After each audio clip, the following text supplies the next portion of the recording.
ഒന്നിച്ചു നിന്നാൽ മാത്രമേ ശക്തി ഉണ്ടാവുകയുള്ളൂ. കോൺഗ്രസുമായി പല അഭിപ്രായ വ്യത്യാസങ്ങളും പല തരത്തിൽ പ്രകടിപ്പിച്ചിട്ടുണ്ട്. എന്നാൽ തൃണമൂൽ കോൺഗ്രസ് വലിയ രീതിയിൽ തന്നെ BJP നേതൃത്വത്തെ തഴയാൻ, അവരെ മന്ത്രിസഭ രൂപീകരിക്കുന്നതിൽ നിന്നും എങ്ങനെയൊക്കെ അവരെ കൃത്യമായും തടയാം എന്നുള്ളത് കൃത്യമായി ചർച്ച ചെയ്തുകൊണ്ടിരിക്കുകയാണ്. മമതാ ബാനർജിയുടെ തൃണമൂൽ കോൺഗ്രസിന് 29 സീറ്റുകൾ ബംഗാളിൽ ലഭിച്ചു.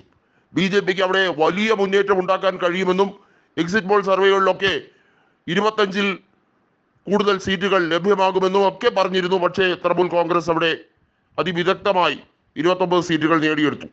ഇന്ത്യ മുന്നണിയോടൊപ്പം തന്നെ നിൽക്കും എന്നുള്ള കാര്യത്തിൽ ഒരു സംശയം വേണ്ട എന്ന് അവർ പറഞ്ഞിരിക്കുകയാണ്. അത് മാത്രമല്ല, നിതീഷ് കുമാറിന്റെ ഐക്യജനതാദളിനെ ഇന്ത്യ മുന്നണിക്ക് ഒപ്പം നിർത്താൻ എങ്ങനെയൊക്കെ കഴിയും എന്നുള്ളതാണ് മമതയും കൂട്ടരും ആലോചിക്കുന്നത് പോലും. ഇന്ത്യ മുന്നണിക്ക് കിട്ടിയിരിക്കുന്ന 234 സീറ്റാണ്. കേവല ഭൂരിപക്ഷം എന്ന രീതിയിലേക്ക് 38 സീറ്റുകളുടെ മാത്രം കുറവ്. ആ 38 സീറ്റുകൾ കൃത്യമായി ടാലി ചെയ്യാൻ ഐക്യജനതാദളും തെലുങ്ക് ദേശം പാർട്ടിയും ഉണ്ടെങ്കിൽ തന്നെ ധാരാളമാണ്. എന്നാൽ തെലുങ്ക് ദേശം പാർട്ടി നേതാവായിട്ടുള്ള ചന്ദ്രബാബു നായിഡു BJPയുടെ വിജയത്തെക്കുറിച്ച് പ്രകീർത്തിക്കുമ്പോൾ ഒരു കാര്യം ഉറപ്പാണ്, അവർ NDA പാളയം വിട്ടു വരാനുള്ള സാധ്യത വളരെ കുറവാണ്. എന്നാൽ BJP ആധികാരികമായി വിജയിച്ചു എന്ന് പറയാൻ കഴിയാത്ത ഒരു രീതി, അതാണ് ഈ തെരഞ്ഞെടുപ്പിന്റെ ഏറ്റവും വലിയ ഫാക്ടർ എന്ന് പറയുന്നത്. BJPയുടെ അപ്രമാദിത്വം അവസാനിപ്പിച്ചുകൊണ്ടുള്ള ഒരു തെരഞ്ഞെടുപ്പ് വിജയം അത് തന്നെയായിരുന്നു കോൺഗ്രസിന് മുഖ്യ പ്രതിപക്ഷ സ്ഥാനം പോലും കിട്ടില്ല എന്ന് പറഞ്ഞ് കളിയാക്കി നരേന്ദ്രമോദി തലങ്ങും വിലങ്ങും കോൺഗ്രസിനെ പ്രഹരമേൽപ്പിക്കുന്ന രീതിയിൽ, പരിഹസിക്കുന്ന രീതിയിൽ പറഞ്ഞു. കിഷോരിലാൽ ശർമ്മ അമേത്തിയിൽ നേടിയ 1,67,000 വോട്ടിന്റെ ഭൂരിപക്ഷം സ്മൃതി ഇറാനിയുടെ പതനമല്ല, അഹങ്കാരത്തിന് കൊടുത്ത മറുപടിയാണ് എന്ന് കോൺഗ്രസ് അതുകൊണ്ടാണ് പറയുന്നത്.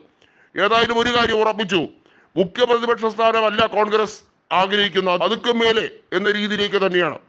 ഭരണത്തിലേക്ക് കയറാൻ പറ്റുമോ എന്നുള്ള കാര്യമാണ്. എന്നാൽ മോദി കൃത്യമായും മറ്റുള്ള രാഷ്ട്രീയ പാർട്ടികളെ കൂടി സ്വാധീനിക്കാൻ കഴിയുമോ എന്നുള്ള ദീർഘമായ ശ്രമത്തിലേക്ക് നീങ്ങുകയാണ്.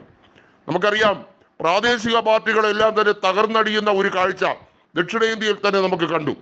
അതിനകത്ത് TDP ഒഴിച്ച് ജഗൻമോഹന്റെ പാർട്ടി ആയിരുന്നാലും അതുപോലെ തന്നെ BRS ആയിരുന്നാലും വലിയ രീതിയിൽ വലിയ പതനമാണ് അവർക്കുണ്ടായത്.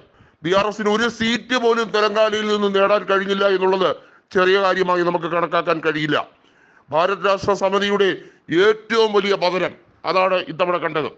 കോൺഗ്രസ് കൃത്യമായി പറയുന്ന ഒരു കാര്യമുണ്ട്, BJPക്ക് മന്ത്രിസഭ രൂപീകരിച്ച് മുന്നോട്ട് പോകുന്നത് വളരെ പ്രയാസമേറിയ കാര്യമായിരിക്കും. മമത അതിനുവേണ്ടി കൃത്യമായി ചരട് വരികൾ തുടങ്ങിക്കഴിഞ്ഞിരിക്കുന്നു.